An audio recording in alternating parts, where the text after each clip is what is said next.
John Carter, a veteran searching for peace, but his loyal dog sniffed out danger. Ranger's strange behavior led him to a forgotten mine on the mountainside, a place rumored to be cursed. John thought he would find a trapped animal, but what he discovered in the darkness was not an animal, but a secret that could cost him everything he had. This discovery will force him to confront powerful forces he never knew were hiding right inside this quiet valley. Please support us by subscribing to the channel. The silence of the Colorado Rockies was a language John Carter had learned to speak. It was a silence filled with the whisper of wind through lodgepole pines, the distant cry of a hawk, and the soft crunch of pine needles under his worn work boots. After his time in the military, a long tour that ended in 2016, the quiet was a medicine no doctor could prescribe. It settled the noise in his head, the echoes of places far from these mountains. His log cabin, small and weathered by years of harsh winters, stood in a clearing overlooking a vast blue-green valley. It was a fortress of solitude. John was a man built for such places. At 42, he was tall and lean, his body carrying the wiry strength of someone who worked with his hands. His short brown hair was streaked with silver at the temples, a map of years he rarely spoke of. His face was rugged, carved by sun and worry, but his blue eyes held a deep, quiet kindness, usually reserved for his only companion. That companion now lay at his feet, before the cold stone hearth. Ranger was an 8-year-old German shepherd, a magnificent animal with a thick sable coat of gray and silver that faded to white on his chest and paws. He was more than a dog. He was an anchor, a living, breathing piece of peace in John's carefully constructed world. Ranger's temperament was as steady as the mountains themselves, a calm and intelligent presence that moved with the quiet dignity of a creature who knows its purpose. His purpose was John. The morning routine was their unspoken ritual. John would rise before the sun, start a fire, and put the coffee on a battered percolator. Ranger would stretch, his claws making a soft scratching sound on the wooden floorboards, and rest his heavy head on John's knee for his morning greeting. But this morning was different. John was halfway through his first cup of coffee, the bitter steam warming his face, when he noticed it. Ranger was not at his usual spot by the fire. He was standing at the cabin's single large window, perfectly still, his ears pricked forward. A low whine, a sound so unusual for the stoic dog, rumbled deep in his chest. "What is it, boy?" John asked, his voice a low rasp. Ranger didn't turn. His gaze was fixed on something far up the mountainside, toward the jagged scar of the old North Star mine, a place that had been abandoned for decades. John followed his line of sight but saw nothing, only the dense forest and the gray rock of the canyon wall. Ranger whined again, louder this time, then turned to look at John, his intelligent brown eyes filled with an urgent plea. He took a few steps toward the door and back again, his movements sharp and insistent. This was not the behavior of a dog who had spotted a deer or a coyote. John had seen that before. This was different. This was an alarm. A profound sense of unease began to creep into the quiet morning. In his former life in an Army reconnaissance unit, he had learned to trust the instincts of a well-trained animal. Ranger's instincts had never been wrong. All right, I'm coming," John said, setting his mug down. He pulled on his worn brown leather jacket over his flannel shirt. The familiar weight is a small comfort. He grabbed a heavy flashlight from a hook by the door and clipped a canteen of water to his belt. He didn't know what they would find, but the mountains demanded respect and preparation. Ranger was already at the door, his tail held low and stiff, a sign of serious business. As soon as John opened it, the dog shot out, not with the playful energy of a chase, but with the focused gait of a searcher. He paused every few dozen yards to make sure John was following, his breath misting in the crisp autumn air. They moved up the winding, overgrown trail that led toward the old mine. The path was treacherous, covered in loose rock and fallen branches. John moved with a practiced silence, his eyes scanning the terrain, his mind falling back into old patterns of awareness. He trusted Ranger completely, but something felt wrong. The very silence he cherished now seemed heavy, charged with a tension that made the hairs on his arms stand up. Ranger's pace quickened as they neared the mine. He scrambled up the final incline, a steep slope of shale and rock that cascaded down from the mine's entrance. The place was a ruin. Heavy timbers that once supported the entrance had rotted and collapsed, leaving a dark, triangular opening just large enough for a person to crawl through. A faded wooden sign, riddled with holes, read "Danger, keep out." Ranger stopped directly in front of the collapsed opening, sniffing at the dark space within. He let out a single sharp bark, then began to whine again, a sound filled with distress. He pawed at the loose dirt, looking back at John with an expression of desperate appeal. "Easy, boy," John said, placing a calming hand on the dog's neck. "What's got you so worked up?" He knelt beside his dog, his own senses on high alert. The air coming from the mine was cold and smelled of damp earth and decay. It was a dead place. He was about to pull Ranger back, to decide this was just a den for some animal, when he heard it. It was faint, almost lost in the sound of the wind, a soft, wavering moan. It was not an animal. It was human. John's blood ran cold. Ranger looked at him, the dog's gaze unwavering, as if to say, "See? I told you."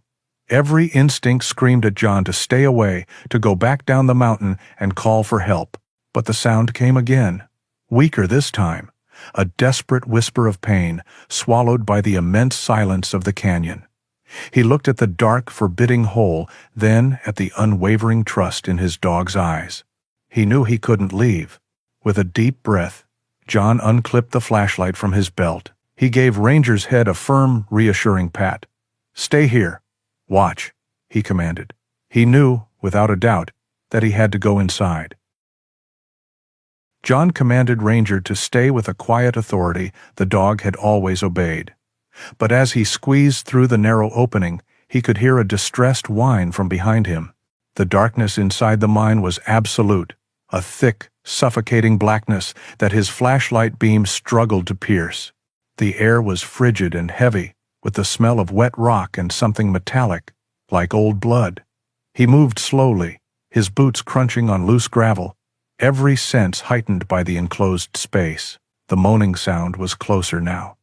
He swept the beam of light across the damp tunnel walls, revealing rotting support timbers and veins of quartz that glittered like frozen tears. Then the light found her. She was slumped at the base of the rock wall, half hidden in the shadows of a collapsed ore cart. Her clothes, practical hiking gear, were torn and caked with mud and dried blood. One leg was bent at an unnatural angle. Her face was deathly pale, marred by a dark bruise spreading across her cheekbone. John approached with the cautious, measured steps of his old profession, his flashlight held steady. He was no doctor, but he had seen enough injuries to know that hers were severe. He knelt beside her, his own breath steady despite the hammering in his chest. "Ma'am?" he said softly. "Can you hear me?" There was no response. He gently placed 2 fingers against the side of her neck, searching for a pulse. He found one, but it was weak and thready. She was alive, just barely. From the mine entrance, Ranger let out a short, anxious bark. "It's all right, boy. I'm here," John called out, his voice a low reassurance that was as much for himself as for his dog. He gave the woman's shoulder a gentle shake. "You need to wake up. I need to know what happened."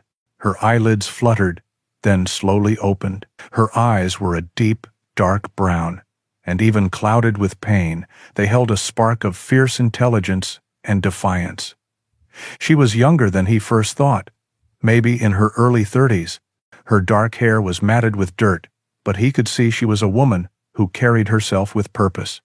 This was not someone who got lost on a casual hike. She blinked, trying to focus on his face. Her lips parted, and a dry, raspy sound came out. "Who?" "My name is John. My dog. He found you. You're hurt badly." "It is mutton." Recognition, or perhaps memory, flickered in her eyes. The defiance hardened into a raw urgency. "Omnicorp," she gasped, the word catching in her throat. "Ambushed me. On the trail. She took a shallow, painful breath. I fought. Fell down the ridge. They lost me. I crawled in here, to hide. Her voice was barely a whisper, but every word was delivered with the last of her strength. They think I'm dead. They have to. John's mind raced. He had heard the name Omnicorp before. They were a massive mining and energy conglomerate that had been buying up land all over the state, their methods often rumored to be ruthless. The woman's hand, trembling with effort, moved toward an inside pocket of her torn jacket. John helped guide her fingers. She pulled out a small object wrapped in a piece of waterproof plastic. It was a memory card. She pushed it into his hand, her grip surprisingly strong for a moment. Everything is on here, she whispered, her eyes locking onto his. Proof. You have to. Her voice broke in a cough. I have to what? John prompted gently. She looked past him, toward the sliver of daylight at the mine's entrance, as if she could see the danger waiting out there. Her next words were chillingly clear. Don't trust anyone, especially not Sheriff Thompson. And with that final warning, the light in her eyes went out. Her body went limp, her head lolling to the side as she fell back into unconsciousness. John was left kneeling in the suffocating darkness of the mine, the small memory card feeling impossibly heavy in his palm. He had come to these mountains seeking an escape from conflict, a quiet place to heal a wounded soul. Now, a war had been delivered to his doorstep, wrapped in a piece of plastic and a dying woman's warning. His first instinct was to call the authorities, but her words about Sheriff Thompson stopped him cold. In a small, isolated county like this, the sheriff was the law. If he was compromised, then there was no one to call. He was truly alone in this. He looked at the woman's peaceful, unconscious face. Leaving her here was a death sentence. Taking her with him meant stepping into the line of fire. He thought of the quiet life he had built, the fragile peace he guarded so fiercely. All of it was now at risk. A soft whine from the entrance reminded him he was not entirely alone. Ranger was out there, waiting. The dog had led him here for a reason. He had not found a problem. He had found a responsibility. In that moment, John knew there was no real choice to be made. You don't leave someone behind, not ever. Okay, girl, he whispered, more to himself than to her. Let's get you out of here. It's not at it. He carefully holstered the flashlight, then gently slid his arms beneath her, one under her back and the other under her knees. She was lighter than he expected, a testament to her ordeal. With a grunt, he stood up, her dead weight a difficult burden in the cramped tunnel. He moved carefully, shuffling backward toward the light, his muscles straining. When he finally emerged from the mine's dark mouth, blinking against the bright morning sun, Ranger was right there. The dog approached cautiously, his nose twitching as he took in the scent of the stranger. He sniffed her hanging arm, then looked up at John, his head cocked in a silent question. John gave a slight nod, and that was all Ranger needed. The dog accepted her presence, falling into his familiar position at John's heel. John adjusted his grip, settling the unconscious woman more securely in his arms. The journey back to the cabin would be slow and difficult, but as he started down the treacherous slope, he knew the physical challenge was the least of his worries. He was now the guardian of a woman named Elena Ramirez, and a secret that could get them both killed. The journey back to the cabin was a brutal exercise in controlled endurance. John carried Elena's unconscious form with a grim determination, Ranger scouting the path ahead, his presence a silent, watchful comfort. Once inside, John gently laid her on his own bed, the only truly comfortable place in the small home. His military field medic training, long dormant, resurfaced from a deep well of memory. He worked with practiced efficiency, cutting away the torn fabric of her pant leg to reveal a badly swollen and dislocated knee. He cleaned and dressed the deep gash on her forehead and the numerous cuts on her arms. He splinted her leg using 2 sturdy pieces of kindling and strips of a clean bedsheet. Through it all, she remained unconscious, her breathing shallow but steady. Ranger watched every movement from the doorway, his head low, a quiet sentinel. When John was finished, the dog padded into the room and lay on the floor beside the bed, positioning himself between Elena and the door. He was on guard. John took the small waterproof packet containing the memory card and tucked it into a hollowed-out book on his shelf, a copy of an old poetry collection that no one would ever think to open. He had just finished washing the blood from his hands when he heard it, a sound that violated the sanctity of his quiet world, the low rumble of an engine coming up his long, unpaved driveway. Adrenaline, cold and sharp, shot through him. He moved to the window and peered through the edge of the curtain. A familiar white and green county sheriff's truck was pulling to a stop. Ranger was instantly on his feet, a low growl already forming in his throat. "Easy, boy. Quiet," John whispered, placing a firm hand on the dog's back. The growl subsided into a tense silence. John took a deep breath, forcing the rigid training of his past to take over, pushing down the surge of fear and anger. He smoothed his shirt, wiped the sweat from his brow, and composed his face into a mask of mild, reclusive annoyance. He had to be the man he was supposed to be, a quiet veteran who wanted nothing more than to be left alone. A heavy knock echoed through the cabin. John opened the door just wide enough to see his visitor. Sheriff Mark Thompson stood on his porch. He was a man in his early 50s, with a stocky, powerful build that filled out his uniform. He had a full head of graying hair, a neatly trimmed mustache, and a smile that he used often during town meetings and county fairs. It was a politician's smile, wide and practiced, but it never quite warmed the cold, calculating look in his eyes. "John, good morning," the sheriff said, his voice a friendly baritone. "Sorry to bother you way out here." "Sheriff," John replied, his tone flat. He did not invite him in.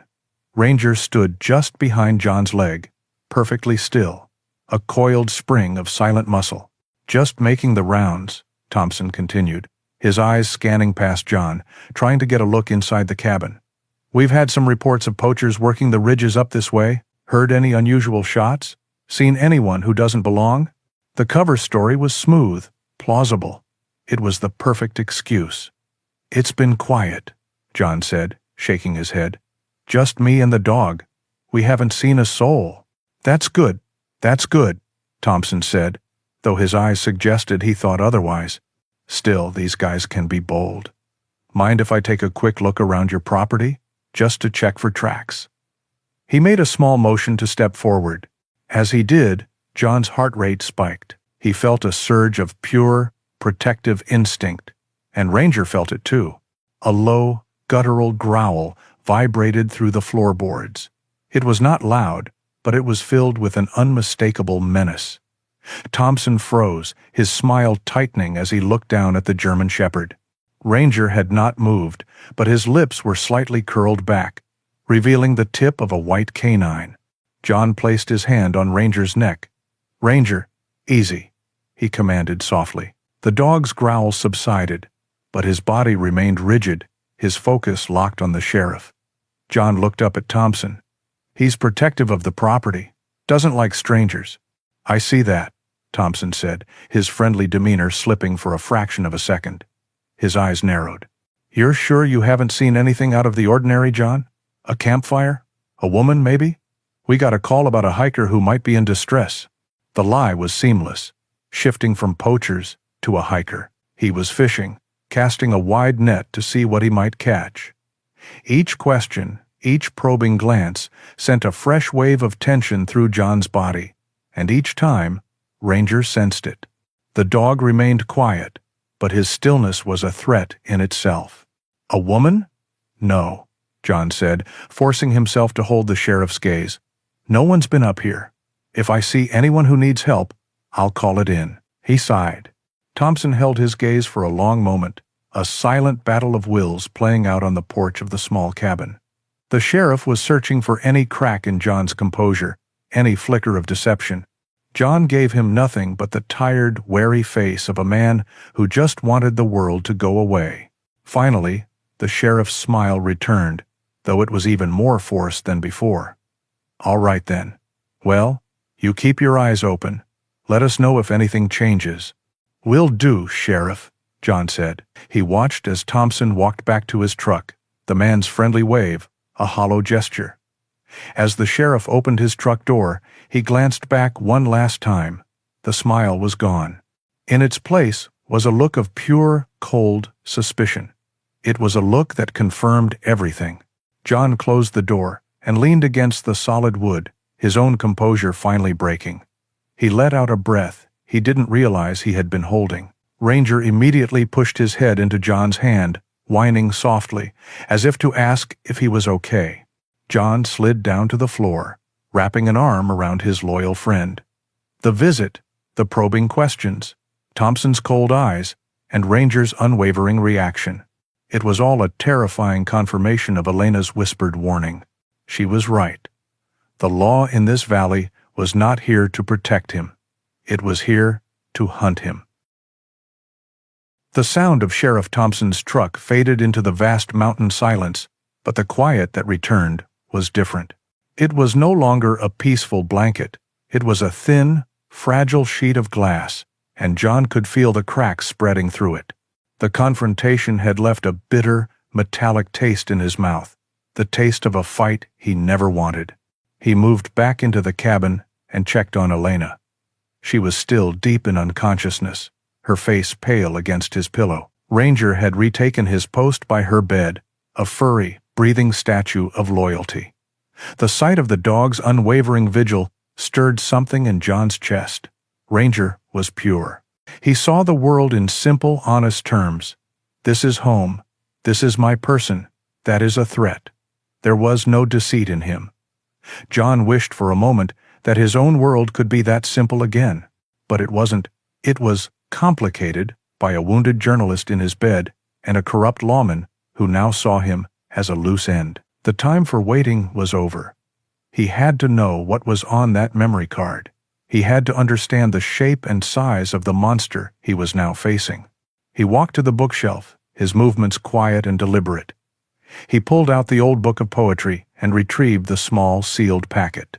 His hands were steady, a stark contrast to the storm brewing inside him. He sat at his small wooden desk and powered on his laptop, an old, rugged model that had survived more than its share of rough handling.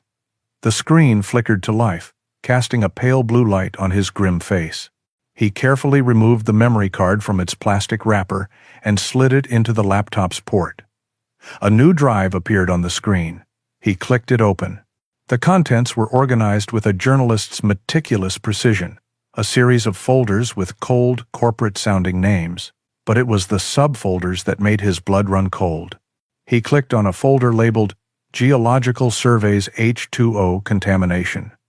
Inside were dozens of technical documents and color-coded maps of the entire valley. John, who had learned to read topographical maps as easily as a newspaper during his time in the Army, understood them instantly. The maps showed the network of underground aquifers, the lifeblood of the valley's wells and streams. Overlaid on this network were horrifying annotations marking injection sites for chemical waste, an industrial byproduct of one of Omnicorp's mining operations miles away. The poison was being deliberately channeled into the water that fed every farm, every ranch, every home for miles, including his own. His heart hammered against his ribs. He felt a wave of nausea. He had chosen this land for its purity, for the clean water that flowed from his well, for the untouched nature that was supposed to heal him. It was all a lie. He had been living in, and drinking from, a poisoned well. Shaking with a quiet rage, he clicked on another folder, Internal Memos Project Lowball. It was filled with screenshots of emails between Omnicorp executives. The language was cold, detached, and utterly brutal. They discussed accelerated property devaluation and a phased acquisition strategy. Their plan was monstrously simple. By secretly poisoning the land, they would cause property values to plummet. Then, they would use shell companies to buy up the devalued land for a fraction of its true worth, all under the guise of a benevolent corporation offering a way out to struggling families. He found one map where his own small plot of land was circled in red, marked as a Phase 1 priority target. It was personal. They were coming for his home. The final folder was the one that broke him. It was labeled, "Medical Reports, Pine Creek." Pine Creek was the small, struggling town down in the valley. The folder contained copies of water sample analyses and confidential medical files that Elena must have acquired at great personal risk. The documents showed a terrifying spike in rare cancers, respiratory illnesses, and birth defects over the last 5 years, a timeline that perfectly matched Omnicorp's secret activities. It wasn't just about land, it wasn't just about money, it was about human lives. The people in Pine Creek, his distant neighbors, were being slowly killed, and they didn't even know why.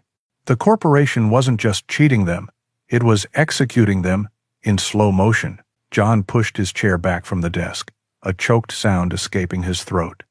He stumbled to the window and looked out at the majestic, sunlit valley. The beauty of it was now a grotesque mask hiding a terminal sickness.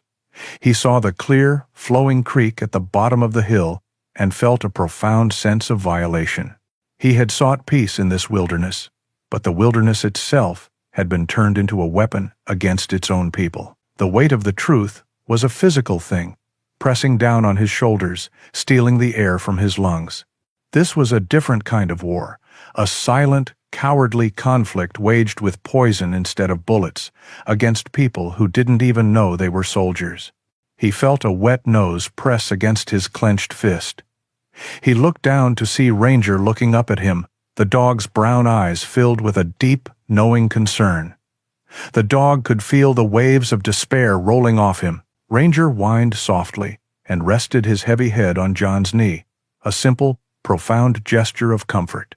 John sank to his knees and wrapped his arms around the dog's strong neck, burying his face in the thick, warm fur. He stayed there for a long time, the dog's steady presence a solitary anchor in a world that had just been torn apart. The fear was still there, a cold knot in his stomach. But as he held on to his only friend, another feeling began to rise through the horror. A cold, hard resolve. He was a soldier. He had been trained to fight, to protect, to stand between the innocent and those who would do them harm. He had thought that part of his life was over, but he was wrong. The burden of what he now knew was too heavy to ignore. It was not just a secret. It was a mission, and he would not fail. The sun rose the next morning, but it brought no warmth to the cold dread that had settled in John's soul.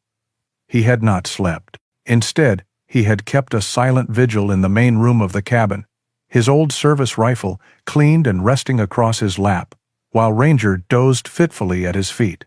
In the bedroom, Elena's condition remained unchanged. She was a fragile, ticking clock, and John knew time was running out. As the first light washed over the valley, he was on his feet, moving with the restless energy of a caged predator.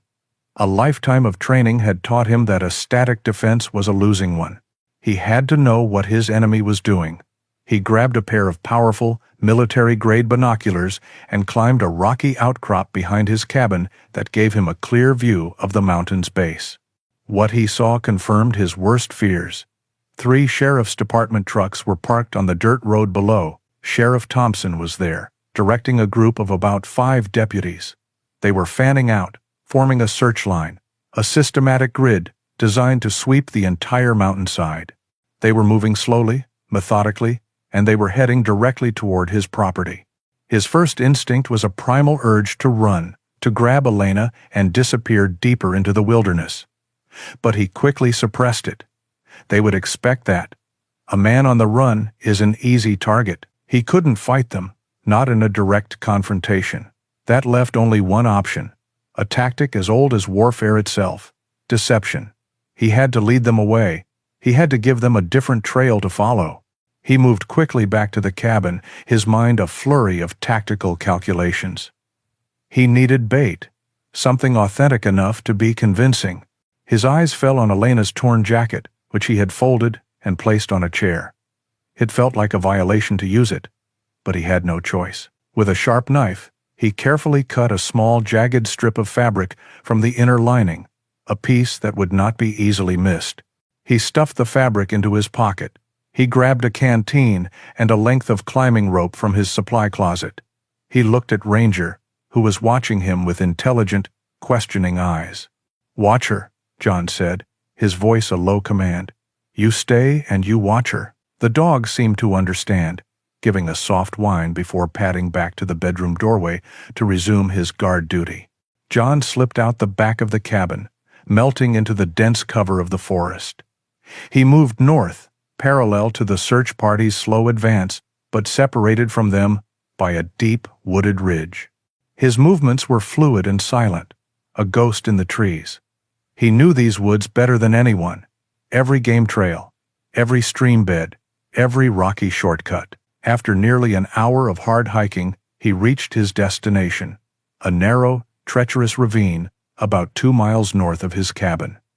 It was a place where someone fleeing in a panic might seek shelter or water. He scrambled down the loose rock to the small creek at the bottom. This was where he would set his stage. He didn't just drop the fabric, he created a story. He found a spot where the muddy bank was soft and made it look as though someone had slipped and fallen hard. He used a rock to scuff the side of a large boulder, as if a body had scraped against it. Then, he took the strip of Elena's jacket and carefully snagged it on the thorns of a wild berry bush right beside the creek bed. It was positioned perfectly to look as if it had been ripped from a pocket during the fall. It was a scene of desperate flight. His work done, he climbed out of the ravine and circled back with painstaking slowness, making his way to an elevated position where he could watch the area without being seen. He waited. It wasn't long before he retrieved Ranger, the dog's presence, a silent reassurance. Now came the most critical part of the plan. He led Ranger on a wide, looping path that would eventually cross the top of the ravine. As they neared the spot, John kept his eyes on the approaching search party, now less than half a mile away. He gave Ranger the subtle hand signal they had practiced 100 times, the quiet command for a search. "Find it, boy." Ranger's demeanor changed instantly. He went from loyal companion to professional search dog. His nose dropped to the ground, sniffing the air, casting back and forth. John had handled the fabric scrap, and his own scent was mingled with Elena's. It was enough. Ranger picked up the trail and moved with purpose toward the ravine. Standing at the edge, the dog pointed his nose down toward the berry bush and let out the loud, clear, attention-grabbing bark that was his trained alert signal. He barked again, and then a third time, the sound echoing off the canyon walls. John saw the search party below him come to a halt. Heads turned in his direction. Thompson raised a hand, pointed, and the entire line of deputies changed course, converging on the sound. The trap had been sprung. As they got closer, John gave Ranger a quiet command, and the two of them faded back into the trees, circling to a safe vantage point. Through his binoculars, he watched Thompson and his men descend into the ravine. He saw one of them point to the bush. Thompson himself walked over and carefully plucked the piece of fabric from the thorns. He held it up for the others to see. The diversion was a success. They had taken the bait. But as the other deputies started searching the immediate area, one of them stood apart. He was younger than the others, with a lean build and sharp, intelligent eyes. John didn't know his name, but he could see the man wasn't celebrating the find. Instead, Deputy Evans was studying the scene with a thoughtful, skeptical expression. He looked at the scuff marks, at the position of the bush, at the tracks. He seemed to sense that it was all a little too perfect, a little too clean. John saw him say something to Thompson, gesturing at the scene, but the sheriff shook his head and clapped the deputy on the shoulder, dismissing his concerns. The search party eventually reorganized and headed north, following the false trail. John had bought himself time, but as he and Ranger began their silent retreat back to the cabin, the image of the young deputy's doubting eyes was burned into his mind. He had fooled the sheriff, but he hadn't fooled them all. The noose had been loosened, but it was still there, and now one of them knew to pull on it. The hours following the diversion crawled by with agonizing slowness. John sat in his armchair, facing the window, his rifle leaning against the wall beside him. Every snap of a twig, every rustle of leaves in the wind sent a jolt through his system. He was on watch, his entire being thrumming with a tense hypervigilance he had not felt in years. Ranger lay on the floor beside him, a silent partner in his vigil, the dog's ears twitching at every sound, his body a picture of coiled readiness. John had managed to make a simple broth, its savory steam filling the small cabin with a comforting aroma that felt completely at odds with their dangerous situation. He knew Elena would need nourishment if she was ever going to wake up. As if summoned by the thought, a soft groan came from the bedroom.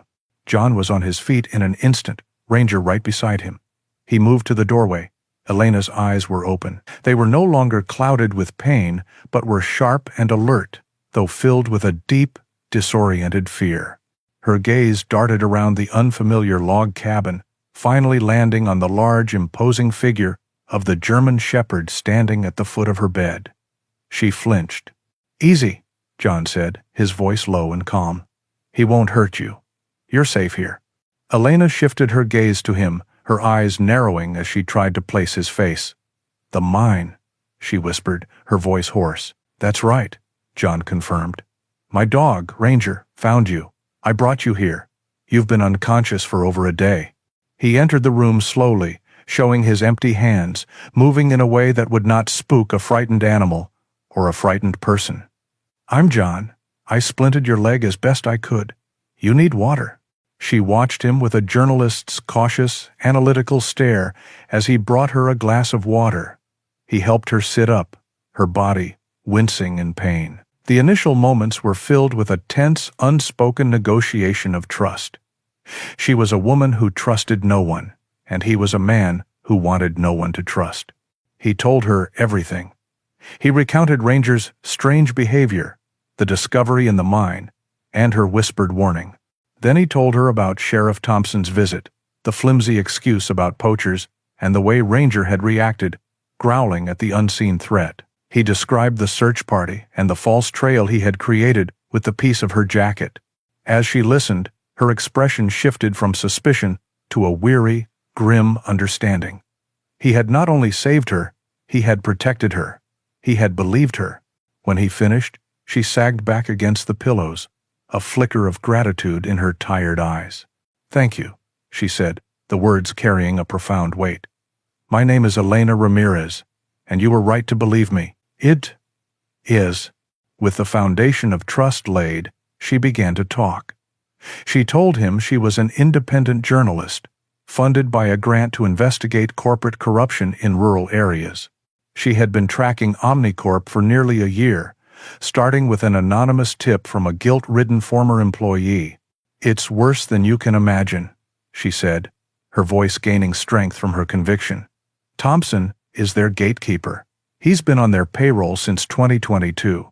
His job is to manage local obstacles. That means burying environmental complaints, intimidating landowners who won't sell, and making sure no one looks too closely at their operations." "How do you know for sure?" John asked. "It's on the card," she replied, nodding toward the bookshelf. "I have copies of bank transfers to an offshore account in his name. I even have a recording of a conversation between him and an Omnicorp executive, a man named Henderson. They discussed my investigation. Henderson called me a loose end that needed to be tied off permanently." The cold corporate euphemism for murder hung in the air between them. Elena had not just stumbled upon a corporate crime, she had become the target of an execution order sanctioned by a corrupt lawman. Later, once Elena had eaten some of the broth, John brought her the laptop. Together, they went through the files, the pale light of the screen illuminating their determined faces. She was the strategist, explaining the context of each document, pointing out the key players and the irrefutable evidence. John was the tactician, analyzing their enemies' likely moves and assessing their own dangerously limited resources. "They won't give up," he said, his eyes fixed on the map of the search grid he had seen. "Thompson's deputy, the young one, he was suspicious. He knew the scene I created was too clean. They'll be back. And it is Alda. We can't go to the state police," Elena reasoned, thinking aloud. "Thompson has friends everywhere. He'll get a call the second we file a report, and he'll know exactly where we are. We would never make it out of the county alive." They both fell silent, the grim reality of their situation settling over them. They were on an island, surrounded by a sea of corruption, with only a dog and a secret for protection. They were completely and utterly on their own. "Our only chance," John said, finally breaking the silence, "is to get this information to someone outside his sphere of influence, someone federal, or someone in the media so big that they can't be silenced." Elena nodded, her jaw set with determination. "I have a contact at a national paper, but reaching him without being traced is the problem." During their intense discussion, Ranger, who had been lying quietly on the floor, seemed to sense a shift in the room. The initial tension between the two humans had dissolved, replaced by the focused energy of a shared purpose. He stood up, stretched, and walked over to the bed. He gently nudged Elena's hand with his wet nose before resting his great head on the edge of her mattress, his brown eyes soft. Elena looked startled for a moment, then a small, genuine smile touched her lips for the first time. She slowly raised her hand and stroked the dog's head. "He's a good boy," she said softly, looking at John. "He's the best," John agreed. In that small, quiet moment, something profound shifted. The dog's simple act of acceptance had solidified their bond. They were no longer a reclusive veteran and a wounded journalist. They were a team, an unlikely alliance forged in desperation and united by a common deadly enemy.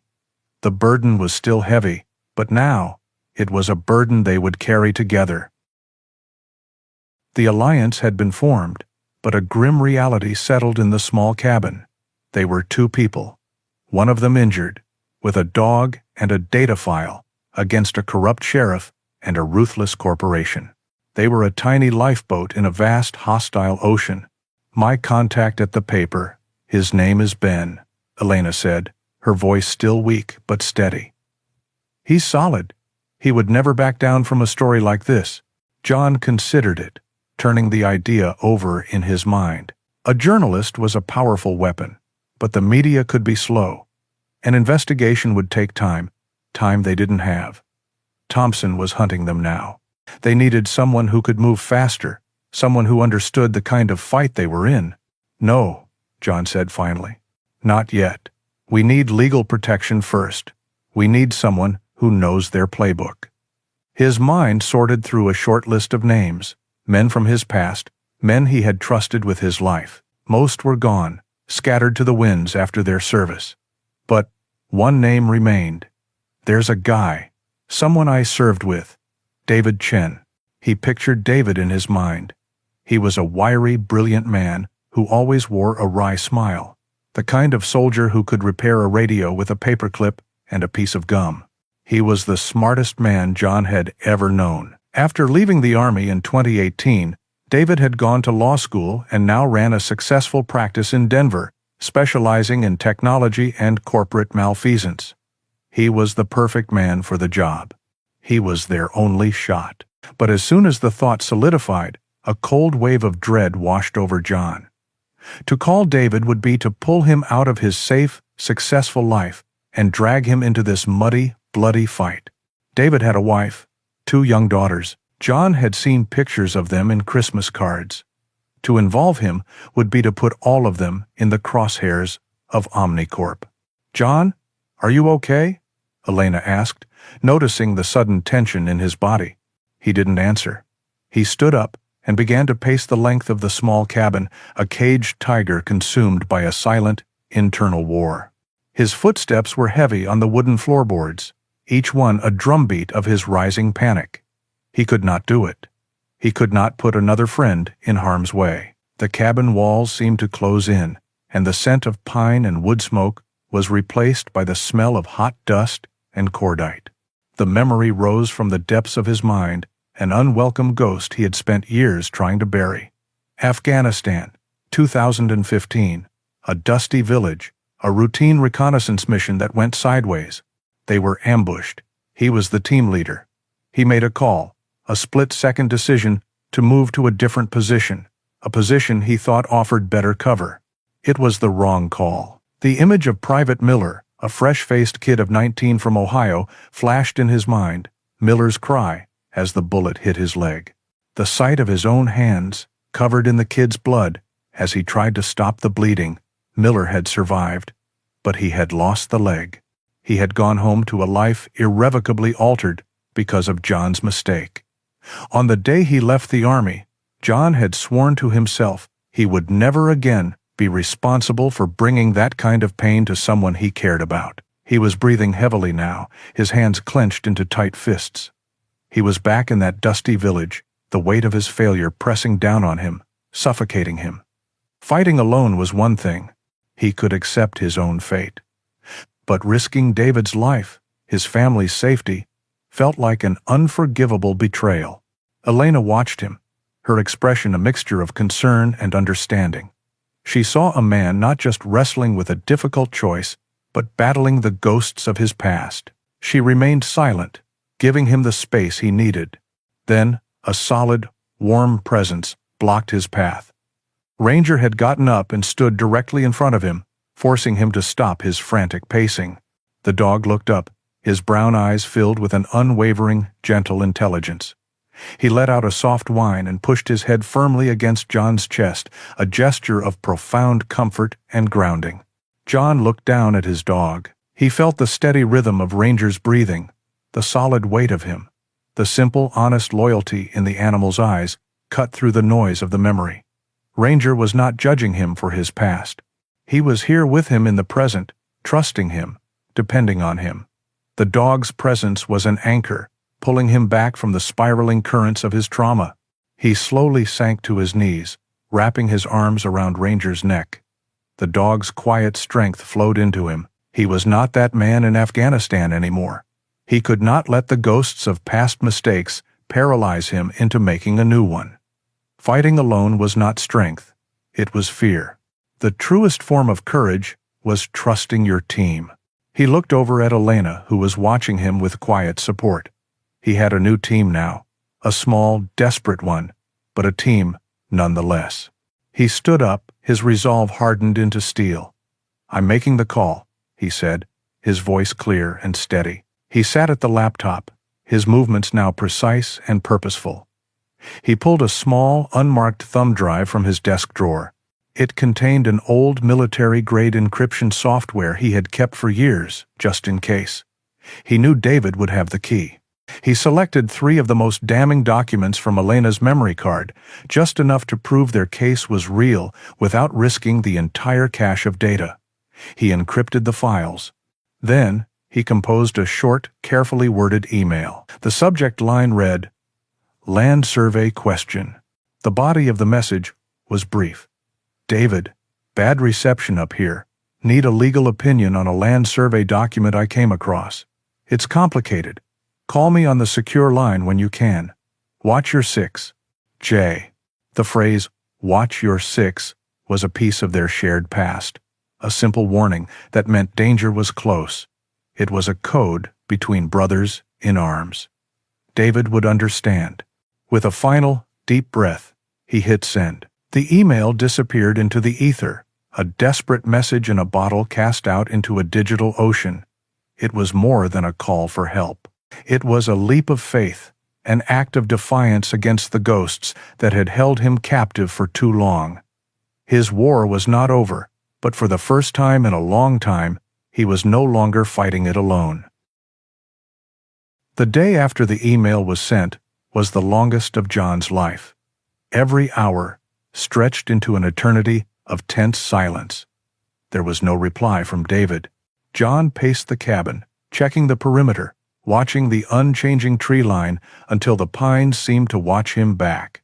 He and Elena spoke in hushed tones, their conversations circling the same grim topics: their dwindling food supplies, the lack of a clear plan, and the ever-present threat of Thompson's return. Elena, though still in considerable pain, had regained some of her strength. She insisted on helping, sorting through John's medical supplies and organizing his pantry. It was a small act of defiance against her own helplessness. During their work, she felt a constant, reassuring presence at her side. Ranger rarely left her, a furry shadow offering quiet companionship. He seemed to understand that she, like his master, carried a heavy burden. The quiet was shattered late the next afternoon. It was the sound they had been dreading, the crunch of tires on gravel, louder and more determined than before. 2 sheriff's trucks were pulling up, their lights not flashing, which was somehow more menacing. "He's back," John said, his voice grim.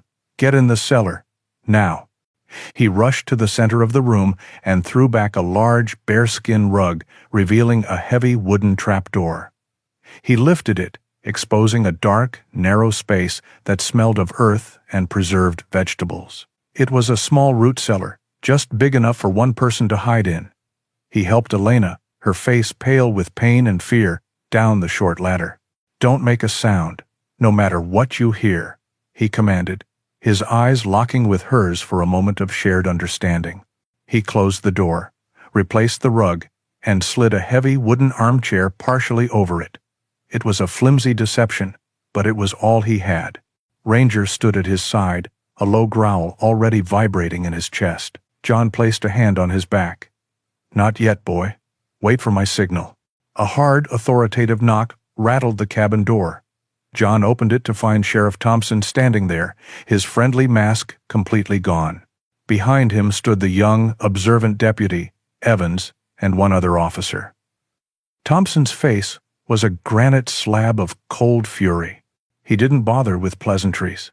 He shoved a piece of paper into John's chest. "Search warrant, Carter." He held up a clear plastic bag containing the shattered, dirt-caked lens of a professional-grade camera. "My men found this near your property line this morning. Belongs to a missing corporate consultant. A judge agreed that gives me probable cause to toss this place from top to bottom. Now, you're going to step aside." John had no choice. He stepped back, keeping Ranger close to his leg, and the 3 officers entered the cabin. The search was not a search, it was an invasion. They moved with a barely controlled violence, pulling books from shelves, emptying drawers onto the floor, and slashing open bags of flour and sugar in the kitchen. Thompson tore John's bedroom apart, ripping sheets from the bed and throwing the mattress to the floor. Through it all, John stood like a statue, his face a blank canvas, betraying nothing of the storm raging inside him. His eyes, however, never stopped moving, tracking each officer, calculating, waiting. The memory card was still in the hollowed-out book on the main shelf. It was exposed. It was vulnerable. While Thompson and the other deputy continued their rampage, Deputy Evans began his own, quieter search in the main room. He was the one John had been worried about. He moved with a methodical patience, tapping walls, checking the floorboards, his sharp eyes missing nothing. His gaze lingered on the bearskin rug and the oddly placed armchair. He walked over and nudged the chair with his boot. He knelt down, his fingers touching the edge of the rug. He was inches from the trapdoor. John's blood turned to ice. There was no time to think. He caught Ranger's eye across the room. He gave the signal, a subtle, almost imperceptible flick of his fingers, a command they had practiced in the field countless times. It was the signal for a chaotic, non-aggressive diversion. Ranger exploded into action. He did not lunge at the deputy. He launched himself sideways, barking with a frantic, sudden ferocity at a tall, rickety shelving unit that stood against the far wall. The shelf was cluttered with a lifetime of backcountry odds and ends. Old tools, glass jars filled with nuts and bolts, spare parts for the generator, and stacks of tin cans. The dog crashed into the wooden supports with his full weight. The effect was instantaneous and deafening. The entire unit swayed and then toppled over with a tremendous crash. Metal tools clanged against the stone hearth. Glass jars shattered, sending their contents scattering across the floorboards. Tin cans rolled in every direction. It was a sudden, violent avalanche of noise and chaos that made all 3 officers spin around in shock. In that single, unified moment of distraction, John moved. His actions were a fluid blur of pure, desperate instinct. He plucked the poetry book from the shelf, his fingers finding the hidden compartment. He slipped the memory card out and, in the same motion, turned and dropped it into the large, open sack of dog food that stood by the fireplace. The small card disappeared instantly into the dark brown kibble. "What the hell?" Thompson roared, turning his fury on the dog. "Get that animal under control, Carter." "Ranger, heel!" John shouted, feigning shock and anger. He grabbed his dog's collar, pulling the still barking animal back. "I am so sorry, Sheriff. He's terrified of strangers. He's never done this before." The spell was broken. Evans stood up, his attention pulled away from the rug. The search continued for another 20 minutes, but their focus was gone, their frustration palpable. They found nothing. The cellar remained secret. The memory card lay buried in a bag of dog food. Thompson finally called it off, his face flushed with rage. He stormed onto the porch and got right in John's face, his voice a low, venomous hiss. "I don't know what you're hiding, Carter, but I will find out. This mountain isn't big enough for you to hide from me." John watched them leave, his hands trembling slightly now that the danger had passed. He closed the door on his trashed, violated home. He led Elena out of the cellar, her face pale but resolute. The silence returned, but it was heavy with the certainty of what was to come. Thompson was no longer just suspicious. He was now a man obsessed. The aftermath of the search was a desolate quiet. John and Elena moved through the wrecked cabin like ghosts, silently righting overturned furniture and sweeping up shattered glass. The physical mess was a reflection of their shattered hope. More than 36 hours had passed since John had sent the email to David. The silence that followed was a heavy, suffocating blanket. John's desperate leap of faith now felt like a foolish misstep. David was not coming. The message had been intercepted, or worse, David had made the sensible choice to not get involved. They were alone. "He'll come," Elena said, her voice a thin thread of optimism in the grim atmosphere. She was sitting at the table, her splinted leg propped up on another chair, trying to sort a pile of scattered books. John didn't answer. He stood at the window, staring out at the unforgiving wilderness, his shoulders slumped with the weight of their failure. Ranger, sensing his master's despair, nudged his hand, but for the first time, the comfort felt distant. He had led them into a dead end. Just as the last sliver of hope was about to fade, he heard it, a different kind of engine noise. It was not the heavy growl of a sheriff's truck, but the smooth, quiet hum of a sedan. It was moving fast up his driveway. John's training took over instantly. "Get down," he said to Elena, his voice sharp. He grabbed his rifle and moved to the side of the door, his heart pounding a frantic, uncertain rhythm. Was it Thompson, trying a new tactic? Or was it Omnicorp's private contractors, the ones who had ambushed Elena? The sleek, dark gray sedan pulled to a stop. Ranger stood beside John, a low growl rumbling in his chest, his body tense. A man stepped out of the driver's side. He was shorter than John, dressed in a perfectly tailored charcoal suit that seemed absurdly out of place against the rugged backdrop of the Rockies. He moved with a calm, purposeful energy, his sharp, intelligent eyes scanning the cabin, the trees, every possible threat in a single, sweeping glance. John's breath caught in his throat. The suit was new, but the eyes were the same. It was David Chen. John lowered the rifle and opened the door. The two men stood for a moment in silence, years of a shared, unspoken history passing between them. David's usually wry smile was absent, replaced by a look of grim concern. "Jay," David said, his voice calm and steady, "you look like hell." "You're late," John replied, a wave of profound relief washing over him. David's eyes flickered to the massive German shepherd standing guard. Ranger was still tense, his gaze locked on the newcomer. "This is Ranger," John said. "He's a friend." "It's 9. David nodded slowly, never breaking eye contact with the dog. He did not offer a hand to pet him, a gesture he knew a protective animal would see as a threat. Instead, he simply stood his ground, showing no fear. "Looks like a good friend to have." Ranger seemed to consider this, and after a moment The growl subsided. He had accepted the visitor based on his master's lead. David stepped inside, his gaze sweeping over the trashed interior and landing on Elena. "You must be the journalist," he said to her. His tone was respectful. "John's message was brief, but I gathered you were in trouble." He placed a slim, high-tech laptop and a satellite phone on the table. "I got your email, Jay," he said, turning back to John. "I decrypted the files on the way here. The land survey is even worse than I imagined." Hope, bright and powerful, surged through the cabin. "Before I started driving, I made 2 encrypted calls," David continued, his voice all business. He was a lawyer now, a different kind of soldier, but the strategist in him was the same. The first was to a contact I trust at the State Attorney General's office. "She's the lead investigator for the Environmental Crimes Unit. She is standing by." The second call was to a reporter at the Washington Herald, a 2-time Pulitzer winner I've worked with before.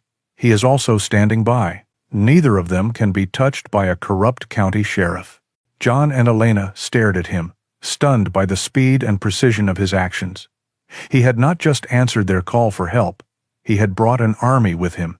The small wooden table, moments ago a symbol of their despair, was transformed into a command center. The 3 of them gathered around it, their faces illuminated by the glow of David's laptop screen.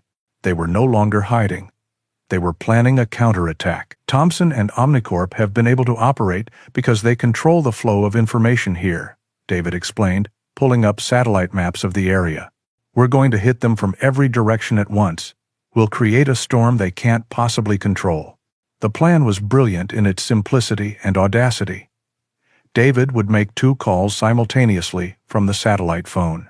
In the first, he would give the green light to the state investigator, who had a team ready to move. They would secure a state-level warrant to raid Omnicorp's local offices and seize all their records, while another team moved to arrest Sheriff Thompson on charges of conspiracy and corruption. In the second call, he would give the go-ahead to the reporter, who would publish Elena's story, complete with the damning documents, on the newspaper's website. The story would be national news in an instant. "They won't know what hit them," Elena said, a fierce light returning to her eyes. "By the time they realize what's happening, the state will have their files and the whole world will be reading about it." "Exactly," David confirmed. "They won't have time to shred documents, erase hard drives, or intimidate witnesses. We take away their greatest weapon, secrecy." As they finalized the details, John felt a profound shift within himself. He was no longer a man hiding from his past. He was a part of a mission again. He provided tactical advice on Thompson's likely reactions, pointing out escape routes and potential evidence locations. Elena provided the narrative, helping David and the reporter understand which pieces of evidence would have the most powerful public impact. Ranger lay under the table, his head on his paws, a silent, steady presence at the heart of their makeshift command center. His work was done. He had found the wounded stranger and trusted his master to do the right thing. He had stood guard, offered comfort, and created the diversion that had saved them all. Now, he simply rested, a quiet guardian watching over his pack as they prepared to bring the truth into the light. The small cabin was no longer a shelter of fear. It was the front line in a war for justice. Dawn broke over the mountains, painting the eastern sky in hues of pale pink and orange. Inside the small cabin, there was no sense of peace, only a silence so thick it felt like a physical pressure. The 3 allies were gathered around the small wooden table, their faces illuminated by the stark light of David's laptop. The satellite phone was in the center. It was time. David looked at John, then at Elena, a silent question in his eyes. They both nodded. With a calm precision that reminded John of a surgeon before a critical operation, David made the 2 calls. His words were brief, measured, and final. He gave the 2 green lights, one to the state investigator and one to the reporter in Washington. He disconnected the phone. "It's done," he said, his voice the only sound in the room. "The dominoes are falling." For a long moment, Nobody moved. The message was sent, the signal given. They had fired their only shot. Now, all they could do was wait and see if it hit the target. David navigated to the website of the Washington Herald and began refreshing the page. They watched the screen, their hearts pounding in unison. Then it appeared. The headline was stark, brutal, and impossible to ignore. Poison in the Pines. Omnicorp accused of toxic conspiracy in rural Colorado. Below it was Elena's name and a picture of the valley, beautiful and serene, a chilling contrast to the story's content. The story was a masterpiece of investigative journalism. It laid out the entire conspiracy with cold, hard facts, supported by the key documents from the memory card. It told the stories of the families in Pine Creek, of the strange illnesses and the unanswered questions. It was a declaration of war. Almost immediately, the firestorm began. David's phone, now connected to the local network, started buzzing with notifications from news alerts. Within an hour, the story was the top headline on every major news network in the country. Just as David had predicted, it was too big, too public, to be silenced. A coded text message came through on his satellite phone. It was from his contact at the Attorney General's office. It read simply, "Team is a go. Air support on site." John went to the window. In the distance, he could see them. Two black helicopters slicing through the morning sky, heading toward the Omnicorp regional headquarters in the next county. The cavalry had arrived. The days that followed were a blur of shocking, vindicating news. David, now their official legal counsel, relayed the updates as they came in. The first report was the one John had been waiting for. On the afternoon of the first day, a team of state police, backed by FBI agents, had walked into the county sheriff's office. David showed them a photo on his phone, sent from a trusted source. It showed Sheriff Mark Thompson, his face a mask of disbelief and rage, being led away in handcuffs. The shadow that had loomed over them was gone. Next came the news about Omnicorp. Federal agents from the Environmental Protection Agency, the EPA, and the FBI raided their offices, seizing servers and boxes of documents. The company's stock plummeted. Several executives, including the man named Henderson, were arrested on federal charges of fraud, conspiracy, and violations of the Clean Water Act. But the most powerful impact was on the community. News crews descended on Pine Creek, and for the first time, the people of the valley had a voice. They shared their stories of sick children, of failed crops, of a deep, unshakable feeling that something was wrong with their land. Their fear and confusion turned into a righteous anger, an unstoppable force for justice. With David's guidance, they formed a community council and filed a massive class action lawsuit against Omnicorp, demanding not just compensation, but a complete environmental cleanup of the valley they called home. Weeks later, a different kind of quiet had settled over the mountains. The media had moved on to the next crisis, leaving behind the slow, grinding gears of the legal system. Elena, now a nationally recognized journalist, had her leg in a proper cast and was staying in a small rental in Pine Creek to cover the long legal battle ahead. John was no longer a recluse.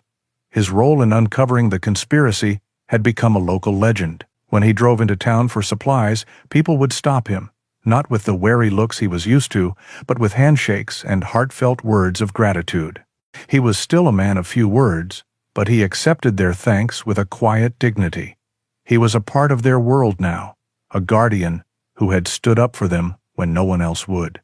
One sunny afternoon, he and Ranger were walking down Pine Creek's main street. A little girl, no older than 7, ran up to them, her eyes wide with awe. She gently patted Ranger's head. "Mommy says you're the hero dog," she said. "You're the one who found the secret." John looked at the girl's mother, who was watching with tears in her eyes. "We owe you everything," the woman said. "You and your beautiful dog." In that moment, John felt a sense of peace he had never known before, not even in the deepest silence of his mountain solitude. That evening, he sat on his porch, the cabin behind him, clean and repaired. It was no longer a fortress to hide in, but a home to live in. Elena was there with him, a comfortable silence between them as they watched the sun set, painting the sky in brilliant colors. Ranger was lying at his feet, his head resting on his boots, his duty done. John looked down at his loyal friend, the dog whose strange behavior had started it all. Ranger had not just led him to a wounded stranger in a mine. He had led John out of a dark mine of his own, out of the isolation and guilt that had been his prison for years. The dog had given him a new mission, a new purpose. He had not just saved Elena's life, he had saved John's soul. The war was finally over, and in the quiet of the evening, surrounded by friends, John Carter was finally home. This story reminds us that the most profound courage is often found not in the noise of a long-past battle, but in the quiet, unwavering loyalty of a faithful friend. A true companion doesn't just walk beside you, they have the power to lead you back to the very best version of yourself. If the incredible bond between John and Ranger moved you, we hope you'll share that feeling with us in the comments below. Your support, through subscribing and sharing this story, allows us to continue bringing these tales to life. And our next journey is ready to begin right now, in the video that has just appeared on your screen.